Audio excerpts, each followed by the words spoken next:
Coming up on SCTV3, learn more about the Associate Director for Institutional Advancement Communications. Plus, see what students are doing for spring break. All that and more tonight on SCTV3.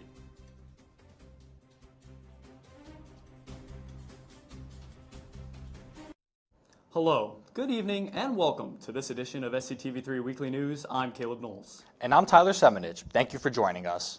We start tonight here on Alden Street with the first edition of a new SCTV3 segment, Friendly and Familiar Faces of Springfield. Tonight we highlight Damon Markowitz, the Associate Director for the Institutional Advancement Communications. Damon's often seen on Springfield College's campus, taking pictures, writing feature stories, and helping promote events such as Giving Day. Today, we take you into what a day in the life looks like for Markowitz. SCTV3's River Mitchell takes a deep dive into how he got into this line of work and what he enjoys most about it. So I've always been a communications person.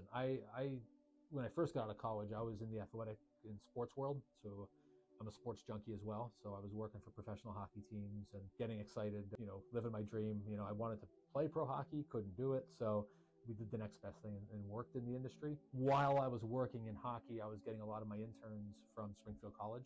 And so I was forming a tie to Springfield without even knowing it.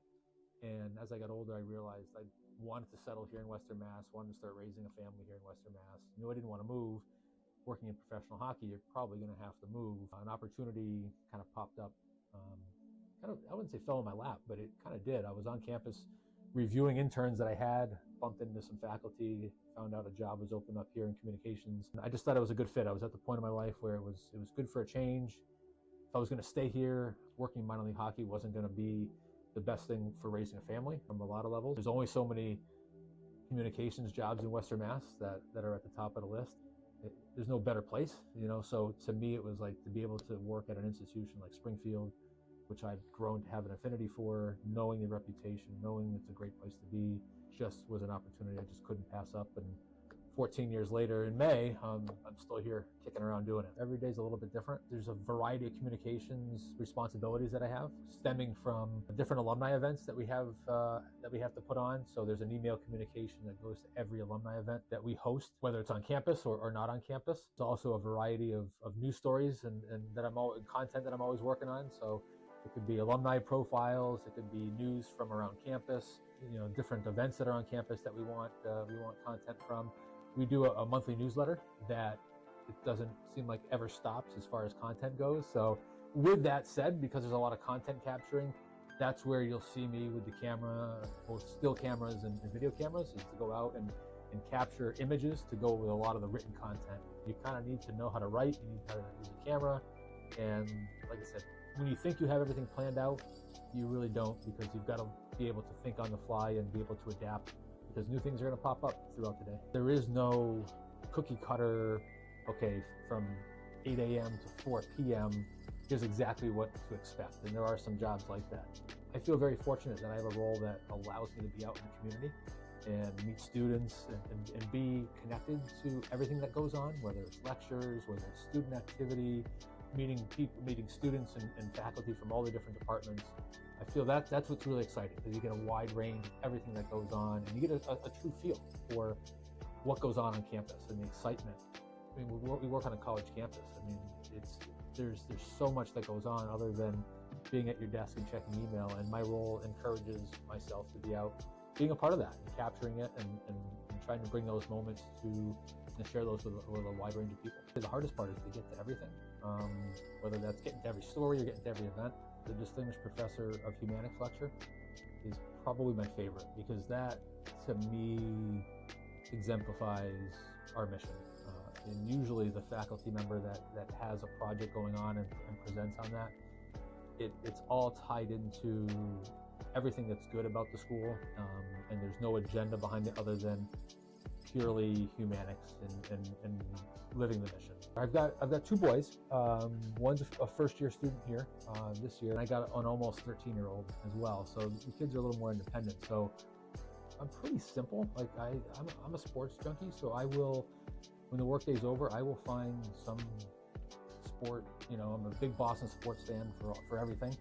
So there's always a season and game to watch there. So that takes up a good chunk of time. Finding athletic events here after hours is always a good thing. I'm not a runner, but I got into running just to kind of stay in shape. No matter what the season, I like to run outside. So whether it's cold, dark, it's getting nicer now. Yeah, that's a way for me to unwind. And I'm a creature of habit, so I watch a lot of old '80s shows that keep me. For those that work with me, they know I love the show MASH. So that's honestly, there's 2-hour blocks of that every weeknight. So like I said, I'm pretty routine, pretty boring, but it's athletics, running, and MASH, and it's a good day for me. Most days, you can find Damon walking around campus or at specific events taking pictures and videos. If you run into Damon, be sure to say hi. Reporting for SCTV3, I'm River Mitchell. Late last week, Springfield College announced its president, Mary Beth Cooper, had extended her contract. In a unanimous decision, the Board of Trustees extended her current contract, which was set to expire after the 2026-2027 academic year. President Cooper will continue to work with members of the SC community on strategic planning, which includes recruiting and retaining faculty, financial sustainability, the curricular and co-curricular experience, and what a new residence hall might look like. President Cooper is also committed to making Springfield College a more attractive place for students to attend, something she brought up and was asked about in improving the student experience. If students are selecting to go to another college, what are the things that when they look at Springfield College, they say, oh, it has all these things, but it's missing X or missing Y. And so my job is to identify where those gaps are, because each class that comes in, we want to ensure that their needs are being met and that they leave here with good experience, good practical experience, so they can enter the workplace. Although the exact length of the contract has not been defined, Cooper said she is excited to finish her career as the president of Springfield College and calls it, quote, a delightful place to be the president, end quote. For students moving out of their on-campus housing for the spring break, there are a few things you need to know. Students must be out of their rooms by tomorrow afternoon at 5. Residence Life is also asking students to take other steps to get their dorm ready, such as removing all trash, turning off all lights, unplugging electrical items, and locking all doors. If applicable, students must also remove all plants, medication, and set the thermostat to 70 degrees. Resident assistants will also be conducting room checks after 5. If you have any additional questions about the move-out process, be sure to contact your resident assistant. Springfield College's 11th annual Women's Tea took place yesterday afternoon in the Fling Campus Union. The event was open to the college's students, staff, and faculty, as well as members of the Springfield and surrounding communities. Attendees enjoyed a painting tote bags, a panel discussion with female CEOs, recognition award presentations, poems read by SC students, plus tea and dessert. This year's theme was Give to Gain, expressing how giving back to the community in different ways can help you gain so much. Elena Ferraro, a graduate associate fellow for the John M. Wilson Center, spoke about how this event also provided a space for women on campus to feel empowered and seen. I think the visibility part, the being seen, comes afterwards. What happens first is providing a space for people to be empowered and feel safe, that sense of belonging, because when we feel like we can do it and we have the supports in order to do it, that's when we can really, take that first step of, all right, I'm in this position and I'm going to excel, and then that's where the visibility comes from. The goal of the college's annual Women's Tea is to provide a space for women to feel seen and celebrated in conjunction with International Women's Day and Women's History Month. The college looks to continue carrying this special event out for many more years to come. This past Monday, the 13th annual Martin Luther King Jr. Lecture Series was held in the Campus Union's Dodge Room. The event included journalist and filmmaker Avi Dresner, Springfield College professor Dr. Anthony Hill, and Reverend Catherine Cunnings, a senior pastor Wesley United Methodist Church in Springfield. I was at the lecture and have more on what I heard. June 14, 1964 was one of the greatest days in Springfield College history. On that day, Martin Luther King delivered a speech right here on Alden Street. The college faced tremendous pressure from the FBI to cancel the event, and King was arrested just days before he was scheduled to speak. Yet, through all of this, MLK prevailed and found his way to Alden Street during the peak of his activism. Now, in 2026, we mark the 62nd anniversary of the historic event, and as a part of the 13th annual MLK Lecture Series, students, staff, and members of the community gathered on the second floor of the Campus Union for an event on rebridging the gap between Black and Jewish communities. The lecture featured Avi Dresner, the son of the most arrested rabbi of the Civil Rights Movement, and Springfield College's very own humanics professor, Dr. Anthony Hill. These two influential figures spoke on rebridging the gap between all communities across the country for an overall more connected and loving society. Reverend Catherine Cunnings moderated this lecture in order to make sure both men got to share and express their opinions in a collaborative manner. Get involved. Don't just get involved with your thumbs. Get involved with your feet. Do something. I can't tell you what you should be passionate about, but be passionate. I think that's important, and be passionate about something that beyond just yourself. That's meaningful, and for you, of course, you got to connect with it personally, but something that's for the greater good at the same time. And thinking about what you can do to make this world a better place. So again, I talked about we all have a date of birth. We all won't live forever, but right in the middle is an impact. And even thinking about Springfield College, humanities philosophy, leadership and service, spirit, mind, and body, leadership and service to others.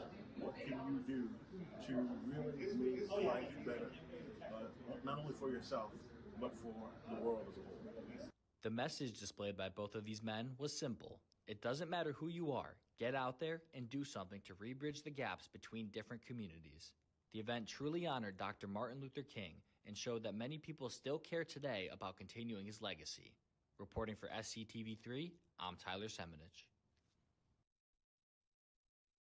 This was an important event to honor the legacy of Dr. Martin Luther King Jr. and to examine the Black-Jewish relationship in the Civil Rights era.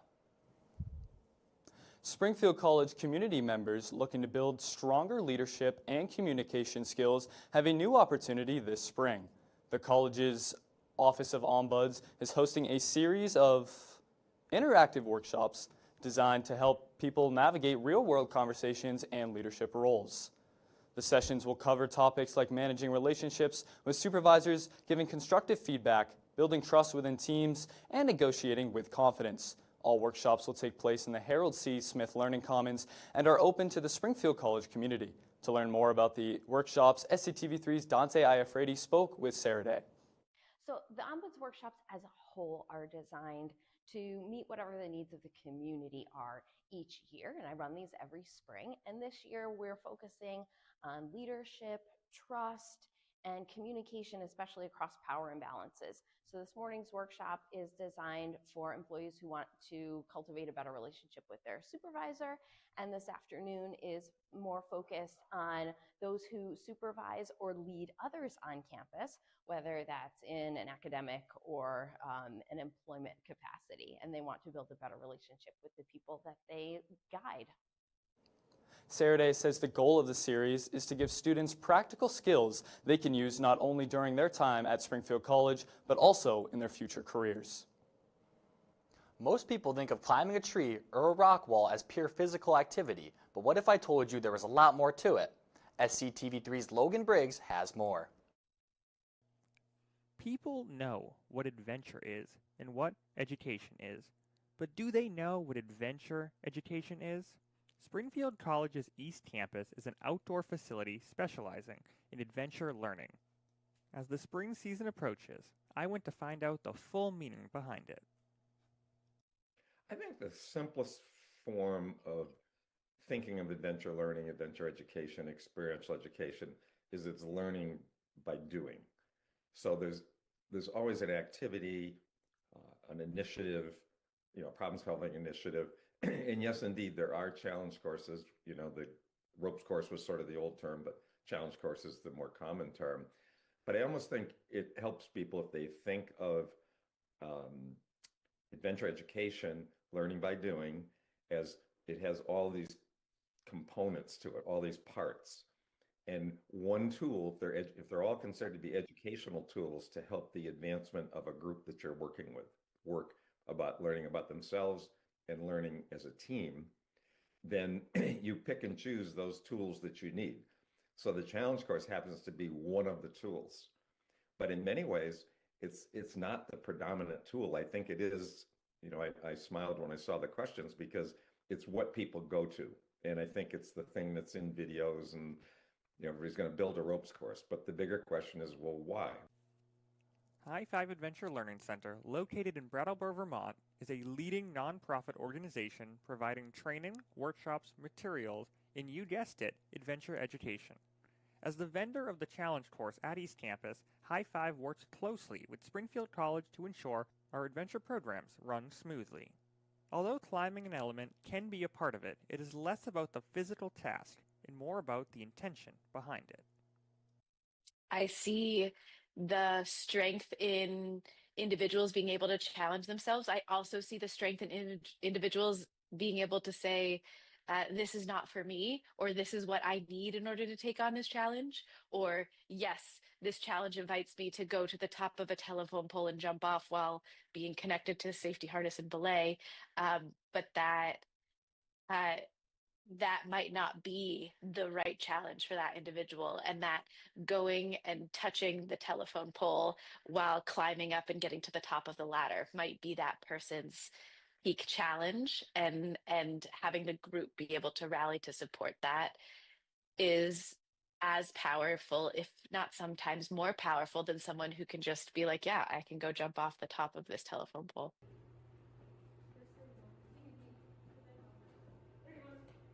In adventure education, it is important to choose an activity or activities based on the goals of the program. Activities include high ropes, at-height challenge course elements, low ropes, ground level challenge course elements, icebreakers, quick activities building connection, games and initiatives, interactive team building and problem solving games, dialogue and group conversation, guided discussions fostering reflection and connection. Always be ready. Push. Chicken. The ideas and goals of adventure education is something that anyone can bring into their personal or professional lives. Anybody can be a connector, an empowerer, or lead by example. So it's not as though you have to be in a position of leadership, that engaging in conversation, or initiating it around a dinner table or something like that, or maybe initiating a dinner. At the end of the day, the ultimate goal is to build connections and improve our lives, and there are many ways to do that. I get to bring adventure education to life very rarely using a challenge course or even being outside. Most of my time is spent in a middle school library working with folks there, and we're doing activities and having conversations. Here at East Campus, it is no different. Even though the ground is snowy, soon this will be the place for many to build connections, try new things, and explore their comfort zones.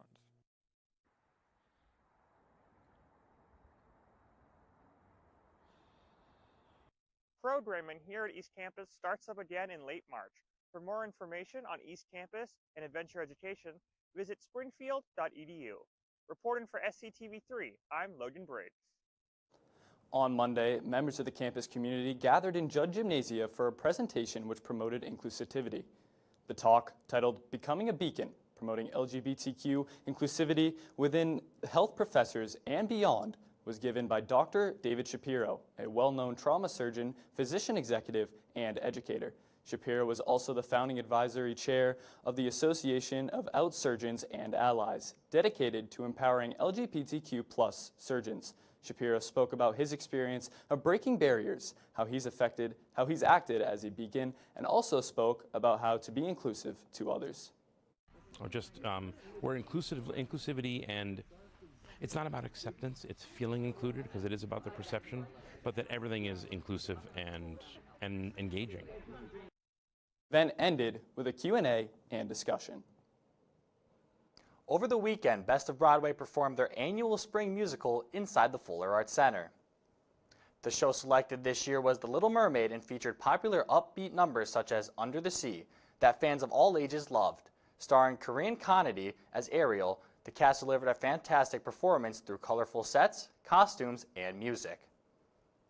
Treasurer of the club, Anna Hutchinson, has some details about how the show performed financially. The highest grossing show in Best of Broadway history.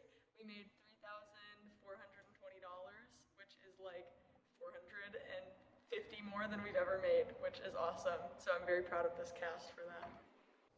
Best of Broadway will return next academic year for their annual fall review, featuring numbers from a variety of different musicals. Liam's Locations is back for another episode, with this year being the 250th anniversary of the signing of the Declaration of Independence. Liam took a visit to the Springfield Armory National Historic Site. The Springfield Armory National Historic Site has been standing since 1777, where it was established as the United States' first primary arsenal to place and store weapons. Under the authority of General George Washington during the Revolutionary War, the arsenal transitioned to an armory in 1794, beginning the site's production of firearms. Nearly 2 centuries later, in the spring of 1968, the armory closed down due to budget constraints. 10 years later, however, the former armory was reopened as the Springfield Armory National Historic Site, which serves to educate the public on the history of the armory and how it was well ahead of other firearm manufacturers at the time. This place was really kind of a catalyst for a lot of the industrial technological innovations that are occurring, throughout New England, especially, and the Connecticut River Valley. So they were really big proponents of interchangeability at a very early time period. Scott Gauzen has been a part of the museum staff for a decade, first being a part of the seasonal staff until he became the educational specialist at the end of 2016. As the educational specialist, Gauzen works with local schools and teachers to put together education programs. Gauzen also serves as a park ranger, where he interacts with the public and educates them about the museum's history, including why the armory was first built in Springfield. Well, the Knox Trail, right, from Ticonderoga to Dorchester Heights, actually goes right. State Street, which is right outside the fence, is part of the Knox Trail, like where he actually came through historically. So he's from Boston. He was familiar with Springfield. He liked Springfield for a number of reasons. One is that the Connecticut River is right here, so you can get goods up and down the Connecticut River, right, on boats. You don't have trains even at this point, right? So the cheapest, easiest way to transport any kind of material, especially heavy material, is on a river system. In the last few years, the museum hasn't seen much change. However, a new exhibit has opened up this year honoring the 250th anniversary of the United States becoming a country. The exhibit contains equipment from the American Revolution, as well as passages detailing the armory's importance in the war. I'm standing here in front of La Peleuse, a cannon made by the French but later used by American forces in the American Revolution. The cannon is part of the museum's newest exhibit, which is dedicated to the 250th anniversary of the signing of the Declaration of Independence. If you're interested in seeing the exhibit, the historical site is open Wednesday to Saturday from 9:30 a.m. to 4 p.m. and can be located at 1 Armory Street. Reporting for SCTV3, I'm Liam Riley. The weather started to shift earlier this week, with temperatures reaching the low 70s. Will we see consistent spring weather over spring break? We turn it over to SCTV3's Dante Iafredi with our local and national weather update. Dante? Thanks, guys. Spring is trying to knock on the door here in Springfield, but winter is still holding it shut for now, as we stay mostly cloudy heading into the weekend with temperatures hanging around the mid-40s. So not freezing, but you'll still want to keep that jacket if you're heading outside. The biggest change comes on Monday when temperatures jump up near 58 degrees. It sounds great, but here's the catch. It comes with an 85% chance of rain, so you might want to also bring the umbrella as well. After that, things cool down quickly by midweek. We're near the low 30s, and a reminder that winter isn't quite done with western Massachusetts just yet. And by next Thursday, things rebound a little bit, with highs back into the low 40s and quieter conditions returning. Now to some national weather headlines. A powerful tornado has been confirmed in Michigan after severe storms moved through the area Friday.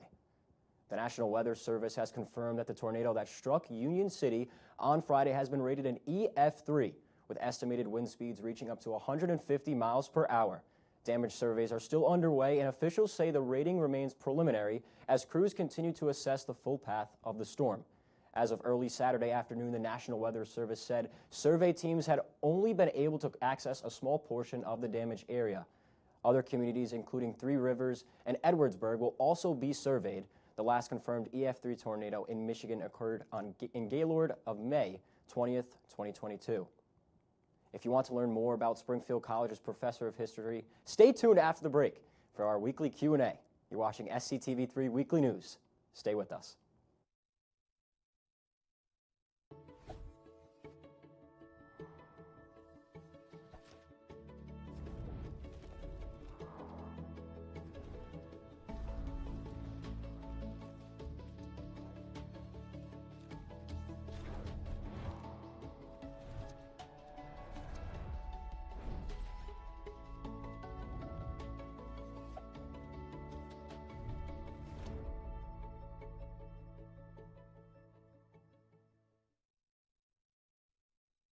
I don't think that many kids in my son's school even do it. He makes fun of his friend who vapes. He would never try it.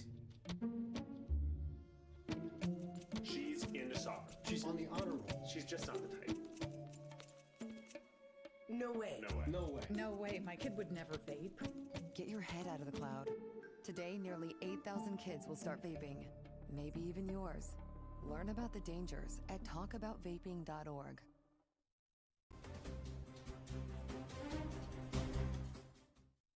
Springfield College is known not only as the birthplace of basketball, but also for its incredibly rich history.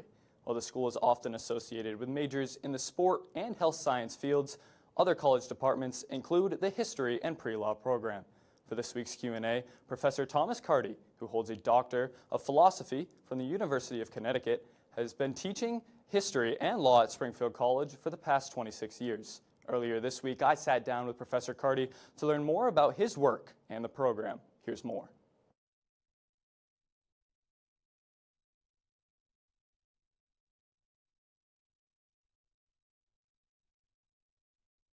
So I think the fact that Springfield College has this mission of service and leadership to others, that appealed to me. And the college also has a rich history, which I've come to learn at that time, the big theme, the big promotion was birthplace of basketball. We're the birthplace of basketball. And President Richard Flynn at the time created the archives, which we have now a college museum on campus. And so I think that vision was clear at the time. I remember when I arrived, he welcomed me as if I had been here a long time, and being approached by the president made a big difference. And there were a lot of people here like that. History is important for times when you don't have a real world model. So for example, there are times of peace when you, as a historian, will talk about war, and students may not relate to it exactly because they may say, I don't have any experience of war, but to be prepared for that by studying the history of times of war is valuable. And then in times of war, to study times of peace. How did people bring peace? How did people reconcile after a war? So I'd like to try to encourage students to keep thinking about knowing more. And then, of course, also choosing how to make choices about knowledge, right? Because some knowledge can be actually detrimental to your development, or can actually lead you in bad directions. And then, of course, there's some knowledge that can lead you to a more healthy and fruitful and moral life. And so that's probably most important in the end, is that people make good choices with the knowledge.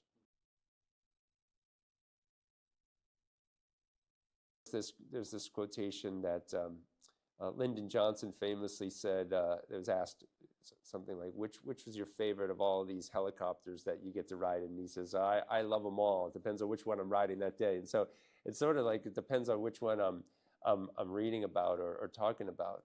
But like I say, I started with John Kennedy, and maybe I would also just say, in terms of In terms of morals, we go back to George Washington. Washington had a sense of always wanting to appear to be a virtuous and moral leader. And I think I do admire that about Washington. If you have an interest in taking a history class, consider looking into Thomas Carty's many courses, including environmental history and foundations of history. Now, we return to our national headlines. For many travelers, their journey...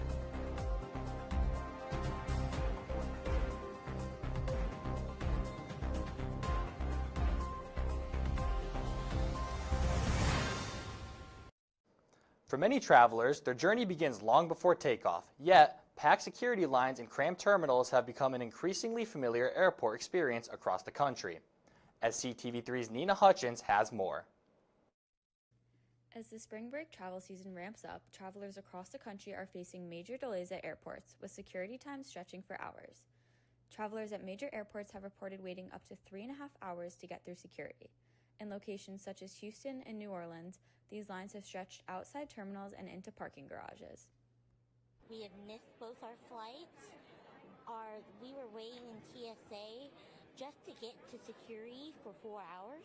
Airports nationwide are warning passengers to plan ahead as they face staffing shortages at the Transportation Security Administration. These shortages are a direct result of an ongoing partial government shutdown affecting agencies across the country. While the shutdown began in February due to funding expiration for the Department of Homeland Security, TSA agents are expected to miss their first full paycheck on Saturday. 50,000 officers are continuing to work without regular pay. In Massachusetts, travelers flying out of Boston Logan International Airport are advised to arrive several hours early to allow extra time for security and possible delays. Closer to home, officials at Bradley International Airport say operations are still running smoothly, but they are closely monitoring the situation and how it could impact wait times. Reporting for SCTV3, I'm Nina Hutchins. If you plan to travel by plane this spring break, be sure to stay updated on local advisories so that you can stay safe and on schedule for wherever your final destination may be. A deal is done. Live Nation, the company that owns Ticketmaster, reaches a deal with the Justice Department, resulting in changes to its concert and ticketing business. SCTV3's Lanaya Delgado has the details. The Justice Department and Live Nation, the company that owns Ticketmaster, have reached a settlement in a major antitrust case. The deal comes after a week of testimony in federal court that threatened to split Live Nation Entertainment and Ticketmaster apart. Instead, a Department of Justice senior official says the deal will allow for competition that previously didn't exist in the Live Nation entertainment space. The tentative agreement will require Live Nation to pay as much as $280 million to settle claims and will have some changes to its concert and ticketing business, including capping amphitheater services fees at 15%, opening up to 50% of tickets to other sellers, and limits on exclusive contracts, and divesting ownership or control of 13 amphitheaters. I think that Live Nation can view this settlement largely as a win. They avoid the really draconian penalties that were potentially on the table. Even if the judge approves the settlement, a coalition of more than 24 states say they won't join it and will move forward with the lawsuit. SCTV3, I'm Lanaya Delgado. With the continued conflict in Iran, vehicle owners have grown frustrated with the rising gas prices at the pump. SCTV3's Logan Briggs has the details. The national average retail price of gasoline crossed $3.50 a gallon this week to hit its highest since May 2024, according to AAA. This all comes as the Israel-U.S. war continues to bring supply concerns. U.S. average retail gasoline prices have jumped nearly 60 cents since U.S. President Donald Trump's decision to join Israel in attacking Iran on February 28th, and stood at $3.58 a gallon on Wednesday. But I'm pleased to report that earlier today, the International Energy Agency agreed to coordinate the release of a record 400 million barrels of oil from various national petroleum reserves around the world, which will substantially reduce the oil prices as we end this threat to America and this threat to the world. We don't want to leave early, do we, huh? We got to finish the job, right? Even with the release of gasoline from oil reserves, prices continue to rise. This could pose the biggest risk for Trump and his Republican Party in the midterm elections in November, especially as a major driver of Trump's re-election in 2024 was his vow to lower energy costs. To reduce gas spending, experts recommend using cruise control when possible, avoid idling, and use public transportation when possible. After the break, SCTV3's Liam Riley has you covered with another edition of SCTV3 Sports Extra.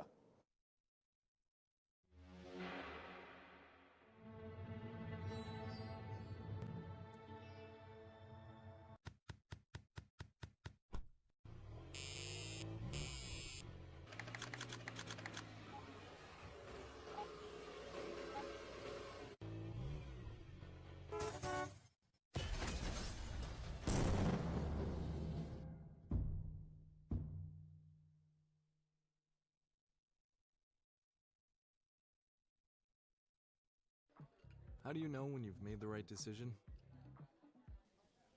It's the feeling you get in your gut, the one that tells you what's right or wrong. It's the one that says, sure, I can have a drink, or the feeling that says, okay, I've been drinking, now what? It's the voice inside you that says, I'm buzzed, better leave the car when it's time to go. Plan ahead, catch a sober ride. Buzz driving is drunk driving.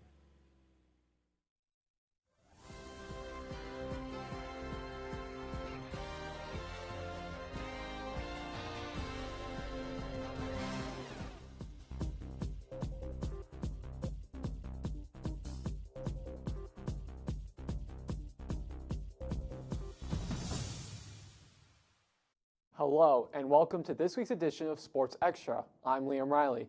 Springfield College men's volleyball standout Dylan Mulvaney recently notched a career milestone, tallying his 3,000th assist. Mulvaney, a senior, has been a key contributor in each of his 4 years as a member of the program. He's tallied at least 850 assists in each of the past 3 seasons and has already recorded 536 helpers during Springfield's current campaign. In addition to these eye-popping statistics, Mulvaney has earned numerous honors over the course of his career, the most recent of which was a spot on the 2026 Morgan Classic All-Tournament team. Mulvaney shared what it means to him to reach 3,000 assists in the final season of his collegiate career. It's a cool milestone, and it just means that I've had a long and good, memorable 4 years here, right? I think it's a testament to having a competitive team here every single year, and just constantly being on the national stage, being able to compete, enjoying the guys around me. And I think that's what that 3,000 means, is that I've been able to have sustained success because of everybody around me in all 4 years. The Pride are currently squaring off against 13th ranked MIT in Cambridge, Massachusetts.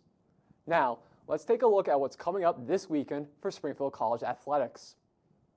Men's lacrosse starts the weekend off against Clark on Saturday for a noon start. The Pride get right back into action on Wednesday against crosstown rival Western New England. And finishing off our short spring break schedule is men's gymnastics competing in a tri-meet on Alden Street, welcoming Navy and Temple as its 2 opponents. That's a look at the home schedule. Now here's what Springfield teams are doing on the road. Women's lacrosse hits the road to take on Newmac foe Wheaton. Softball and baseball begin their annual spring break trip in Florida, with softball getting us started on Sunday at 9 a.m. against a 13th-ranked team in UW-Whitewater, and baseball follows against Salem State. Men's and women's tennis will travel to Florida as they take on Bethel University, among others. To keep up with our teams on the road and at home, or if you're heading home, head to springfieldcollegepride.edu. Catherine DeFosi is having a record-breaking season for Springfield College women's track and field. The junior sprinter and hurdler recently set a new school record in the 60-meter hurdles with a time of 8.54 seconds at the AAR TFC Indoor Championships, a mark that now ranks 5th in the nation. SCTV3's Dante Iafredi spoke with the All-American about breaking the record, her time at Springfield, and what's ahead as she prepares for nationals. So, Catherine, obviously you just previously set a new Springfield College record in the 60-meter hurdles with a score of 8.54. What did it mean to you when you accomplished that record, and how did you find out? So it meant a lot to me. First of all, that was one of my goals this season, was to run 8.5. At the Armory, when your score comes up on the Jumbotron, it's not coming up right away. It takes a little bit of time, and I couldn't see anything. I heard them announcing over the loudspeakers that something about a new meet record, and I was like, what the heck? Like, was this me? I was really confused.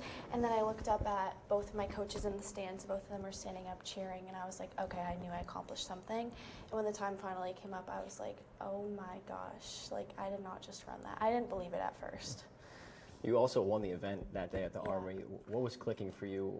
What did you feel like going into that event? Did you feel like you were going to have a good performance and you were ready to go?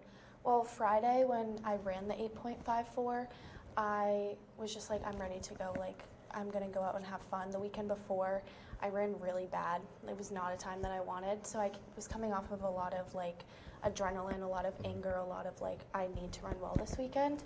So I think that was motivation for me to be like, you got this, like, you can do it. And then the next day, coming back, I was like, did everything I wanted to accomplish already this season. On Friday, so now I just need to go out and have fun. I wasn't really expecting to win, but I wanted to keep that meet record, so I knew that I wanted to run fast, and it was a surprise to me to come in first, but happy it happened. Well, now this is your second straight season going to nationals. Yeah. What did you learn from last year's experience that'll prepare you better for this time around? Honestly, going into nationals last year, I just wanted to have fun. I was seated close to the bottom, so becoming an All-American or coming out an All-American, like, I did not expect that at all. This year, I feel like the pressure's on me a little bit more now that I set the bar so high for myself, and going in 5th rank, like, that's very scary. There's a lot of pressure there, but I'm just excited to have more of my teammates there supporting me, more of my teammates behind me, and see what other kind of crazy things I can do this year. You kind of talked about it a little bit, the All-American, and you've obviously had other accomplishments with the All-Region and the Conference Awards. Kind of talk a little bit about your journey here at Springfield College and how you've been able to soar here at Alden Street. Yeah, so freshman year I came in wanting to break the school record. It was originally a 9.24, I believe, and I remember my coach telling me the first meet, he was like, Catherine, like, you need to calm down. Like, you're not going to break the record the first meet. And I was like, but I want to. Like, it's something I really want. So I think it was the second or third meet, I broke the record. And I was like, that's all I wanted to come here to do. Like, that was my only goal for myself. So having other accomplishments, like placing in NUMAC, outdoor, and running, like, all conference meets, placing in the region, placing at D3s, like, it's all stuff that I'm very proud to hold, and I hope that, like, the next generation or the next few people that come in, like, they'll be inspired to run fast and be inspired by me to chase that goal of the meet record and the school record. Very well said. But now looking ahead to nationals, you touched on it a little bit. You're ranked 5th, obviously. Yeah. My original question was going to ask, what expectations do you have for yourself? But from your previous answer, I kind of want to rephrase that. How do you limit the pressure? Because it seems like, obviously, with that 5th place ranking, there's a lot of expectations that come with that. How are you going to hold and limit that pressure to just perform at your best? I think I've just been telling myself to, like, take in the experience. This is a first, like, time for me. Last year, nationals was in Rochester, New York, so we drove there. But obviously, flying, like, halfway across the country is a little bit different. So I'm just excited to sort of take in those moments and, like, take in the experience. To limit the pressure, I mean, I'm always one to put pressure on myself, so I don't think that will ever leave, but I'm very good at talking myself down and just telling myself, like, have fun, you're here, like, you've made it this far, like, there's hundreds of athletes that didn't even make it to this point, so yeah, just trying to stay calm. Well, I wish you the best of luck, obviously, with nationals coming Thank up. I appreciate you taking the time to talk with me today. Thank you. That will do it for this week's Athlete of the Week interview. Back to you in the studio, Mudo. That'll do it for this week's edition of SCTV3 Sports Extra. Stick around after the break to see what students are doing for spring break. My opponent is completely disregarding almost half of my arguments which I respond to. Communities must step up Laws and alone protest cannot against this stop normalizing. bullying. Well, I completely disagree. Point of inquiry, do you guys even realize that the #1 killer of children and teens are gun injuries? You're probably starting to realize now, this is not a debate. There is no adult in this earth that wants children to die. I worry for my kids. There is a road laid out for me. First night here, but Amy seems cool. Leading down to the river. I am blind, but I need not see. What do you think? I know this road is there for me. If I'm really free, take me down to the river and walk.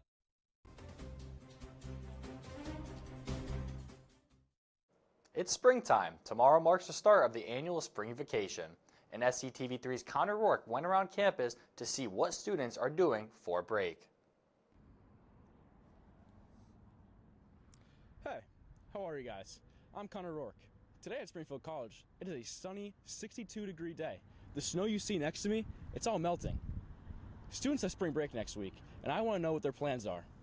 So make sure you guys come with me and follow along to learn what students are up to. What is a song that reminds you of spring break? RGF by Fed Wap. And what are you doing for spring break? You got any plans? I'm going to be student teaching for spring break. Ada Miller, if you had infinite money, where would you go for spring break? I'd go to Italy with Connor Rourke. Go together. That sounds like a fun time. Where in Italy?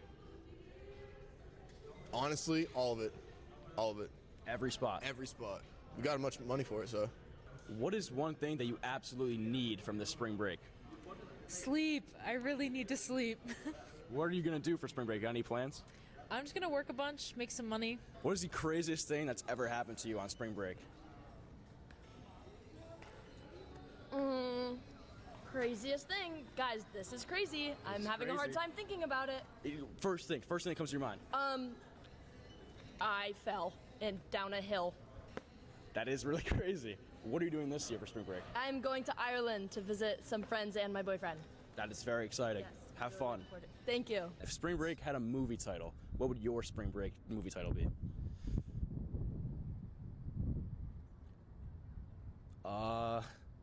Probably like, I don't know, just get better. How much of spring break for you is bad decisions? Probably like 50%. Yeah. What's one of the worst decisions you made? I mean, I don't know if we get into that. If you see one of your professors out and about during your spring break week, what are you going to do? What's the reaction? I'm gonna go say hi probably, but fun fact, I actually saw my dentist when I was younger in a Speedo at the pool, and I could never look at him the same after that. If spring break for you had a theme song, what would that be? It would be Ready, Steady, Go by Harry Styles. The song just came out, and it's just a good vibe, and I'm ready for good vibes. Spring break. What is the most chaotic thing that's ever happened to you on spring break? I had some crazy layovers on a flight on a trip during spring break. A lot of sleeping in a very cold airport, and it sucked. Do you have any plans for the spring break upcoming? Probably just gonna go home, spend time with the family, take care of my grandma, and that's pretty much it. So it's a family-oriented spring break? Yeah, that's what it is. Get some rest, rejuvenate, and spend time with the family. Pretty chill guy. Spring break's been going pretty smooth? Yeah, I mean, last spring break I got to go to Nationals, so that was pretty cool. What is your dream location to go on vacation for spring break? Ooh, I love Alaska. Like the southern coast of Alaska is just a beautiful place. The weather's beautiful. There's so much you can do, so much to explore. Yeah, that's what I'd have to say. Weather right now is probably great. If money wasn't an issue at all, what's the number one thing you would do once you're there? I'd probably take like a helicopter ride over and look at glaciers and stuff. I'd go dog sledding. I went dog sledding once in Alaska and it was awesome. So I'd probably try to do that again. Maybe see if I can get onto an airboat. Yeah. Packed itinerary you would do. If you had a song to describe your spring break experiences, what would that be? Gypsy by Fleetwood Mac. If you had a location, favorite location to go to, no money involved, where is that? Eastham, Cape Cod. Why is that? Go there every summer for vacation. Best spot to be. Finish this sentence for me. Spring break is not complete without what? Gambling. Gambling. You like gambling? Where do you go gambling? Casino. Which one? New Hampshire, the Brook Casino. If you had a perfect spot to go to for vacation without money involved, where is that? Chick-fil-A. What's Chick-fil-A order? Plain chicken sandwich meal, medium mac and cheese, blue Powerade. What is the first thing you're going to do when classes end this week? Drive home and hang out with my friends from home. And what are you going to do with them? Probably just relax and watch some sports. What does a typical spring break look like for you? Probably work a little bit and just relax and Try to get my mind off school. Hey guys, back to me again. Make sure you guys grab your spike ball nets, your footballs, your yoga mats, anything you got to come soak in the sun. It's a beautiful day, and let's enjoy it. Have a great spring break.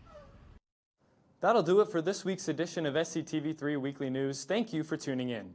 Go check out the live stream section of SCTV3's YouTube channel to see every archived show, and also check out SCTV3's social media platforms. Well, we won't have a weekly broadcast next week due to the spring break. SCTV3 will be back in action in 2 weeks on Thursday, March 26th, same time. Same place.